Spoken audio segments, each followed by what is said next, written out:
Good morning students. आज हम हिंदी पाठ्य पुस्तक में पाठ 13 पंच परमेश्वर करने जा रहे हैं। यह कहानी पंच की सत्यनिष्ठता और न्याय पर आधारित है।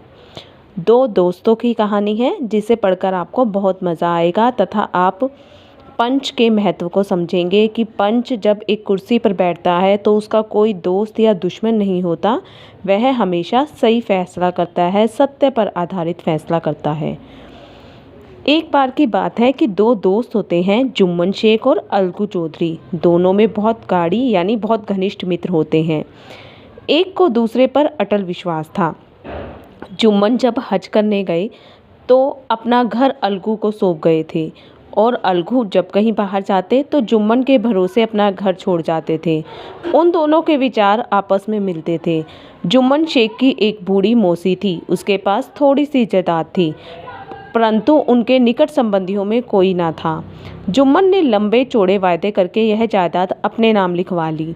जब तक उस जायदाद की रजिस्ट्री ना हुई थी तब तक खाला जान का खूब आदर सत्कार करता था।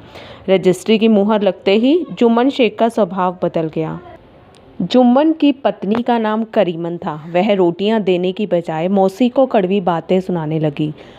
कुछ दिन तो खाला जान ने सब कुछ सुना, परंतु जब सहन आ गया तो जुम्मन से कहा, बेटा तुम्हारे साथ मेरा निर्वाह ना होगा, तुम मुझे कुछ रुपए दिया करो, मैं अपने आप खाना पकाकर खा लूँगी। जुम्मन ने धृष्टता से यानी बड़ी कड़वाहट से उत्तर दिया, रुपए क्या यहाँ फलते हैं? खाला नाराज़ हो गई। उन्होंने पंचायत करने की धमकी दी।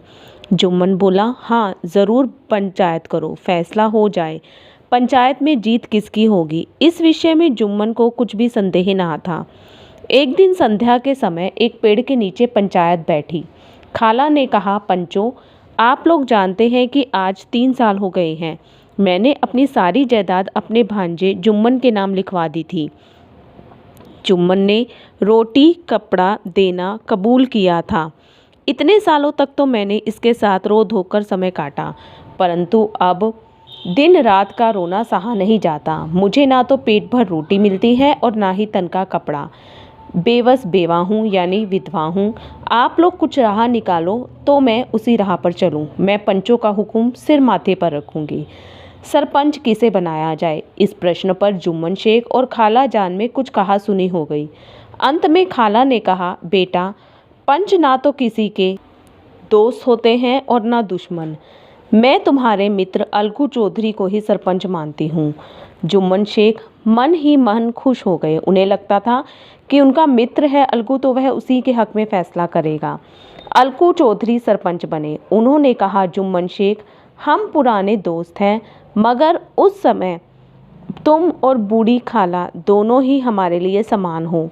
जुम्मन ने कहा, खुदा गवाह है, मैंने बूढ़ी खाला को भी माँ के समान सम्मान दिया और इन्हें कभी तकलीफ नहीं होने दी। अलगू चौधरी ने जुम्मन से तरह तरह के सवाल किए। जुम्मन को अपने दोस्त के सवालों पर आश्चर्य हो रहा था, यानी हैरानी हो रही थी। तभी अलगू ने फैसला सुनाया, जुम्मन शेख पंचों ने इस मामले पर विचार किया है कि खाला जान को माहवार खर्च दिया जाए, यही मेरा फैसला है। अगर खर्च देना मंजूर हो तो रजिस्ट्री मानी जाएगी और अगर आप खर्च नहीं दोगे तो वह रजिस्ट्री खारिज समझी जाएगी। फैसला सुनते ही जुम्मन शेख सन्नाटे में आ गए, हैरान हो गए। उन्हें अपने दोस्त अलगू से ऐसी उम्मीद नहीं थी। उन्हें लग रहा था कि अलगू उनके मित्र है तो उन्हीं के हक में फैसला करेंगे। इस फैसले ने अलगू और जुम्मन की मित्रता की जड़ को हिला दिया, यानी दोनों दोस्त जो बहुत अच्छी दोस्ती थी जिनमें वह एक दूसरे के दुश्मन बन गए। जुम्मन मन ही मन इस फैसले का बदला लेने की प्रतीक्षा करने लगा। उन्हें ऐसा अवसर जल्दी ही मिल गया। एक बार की बात है कि अलगू चौधरी 2 बैल खरीद कर लाए। उन बैलों में से एक बैल मर गया तो उन्होंने दूसरा बैल गांव में समझू साहू के हाथ बेच दिया। उसने 1 महीने में दाम चुकाने का वादा किया था। समझू साहू ने नया बैल पाया तो उससे अधिक काम करवाने लगा। उसके चारे पानी का भी ध्यान ना रखता। एक दिन समझू साहू ने उस पर दूना बोझ लाद दिया, यानी उससे बहुत अधिक काम करवाने लगा, जिसके कारण बैल जो था वो धरती पर गिर गया और ऐसा गिरा कि फिर कभी ना उठा। इस घटना को बीते बहुत दिन हो गए, कई महीने बीत गए। अलगू जब अपने बैल के दाम मांगता तो साहू झल्ला उठता, यानी गुस्से में आ जाता। अंत में अलगू ने पंचायत की। पंचायत उसी वृक्ष के नीचे हुई, यानी जहाँ पर जुम्मन शेख और उसकी मौसी का फैसला हुआ था। गांव में रहने वाले रामधन मिश्र ने कहा, चौधरी बोलो, किसको सरपंच मानती हो? अलगू ने कहा, समझू साहू ही चुन ले। समझू ने जुम्मन को सरपंच चुना तो अलगू का कलेजा धक धक करने लगा, लेकिन उन्होंने स्वीकार कर लिया। यानी उन्हें डर था कि कहीं अलगू को यह डर लग रहा था कि कहीं जुम्मन जो था मौसी के फैसले का बदला आज ना ले ले और वह उसके खिलाफ ना खड़ा हो जाए। जुम्मन अब सरपंच के आसन पर बैठे तो उनके अंदर जिम्मेदारी का भाव पैदा हुआ। मैं इस वक्त इंसाफ के सर्वोच्च आसन पर बैठा हूँ। मेरे मुंह से जो निकलेगा वह खुदा की जुबान होगी, अतः मेरा सत्य से डिगना उचित नहीं है। दोनों पक्षों की बात सुनने के बाद जुम्मन ने फैसला सुनाया, अलगू चौधरी और समझू साहू, पंचों ने तुम्हारे मामले में अच्छी तरह विचार किया। समझू के लिए उचित है कि वह बैल का पूरा दाम दे। जिस समय उन्होंने बैल लिया था उस समय उसे कोई बीमारी नहीं थी। बैल की मृत्यु केवल इस कारण हुई कि उससे अधिक काम लिया गया और उसके दाना पानी का भी सही ख्याल नहीं रखा गया। अलगू चौधरी बहुत खुश हुए और वो जोर से बोले, पंच परमेश्वर की जय। थोड़ी देर बाद जुम्मन अलगू के पास गए और उनसे लिपट गए। उन्होंने कहा, अलगू तुम सही थे। पंच की कुर्सी पर बैठकर ना कोई किसी का दुश्मन होता है और ना ही दोस्त। यानी अब जो था वो जुम्मन को यह बात समझ आ गई थी कि जब अलगू ने मौसी के लिए फैसला किया था तो वह पंच की कुर्सी पर बैठा था। जो पंच परमेश्वर होता है वह भगवान का रूप होता है।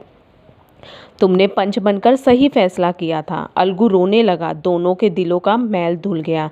यानी जो दोनों के दिलों में कड़वाहट थी वह अब मित्रता में बदल गई और मित्रता की मुरझाई लता फिर से हरी हो गई। यानी दोनों फिर से बहुत अच्छे मित्र बन गए थे।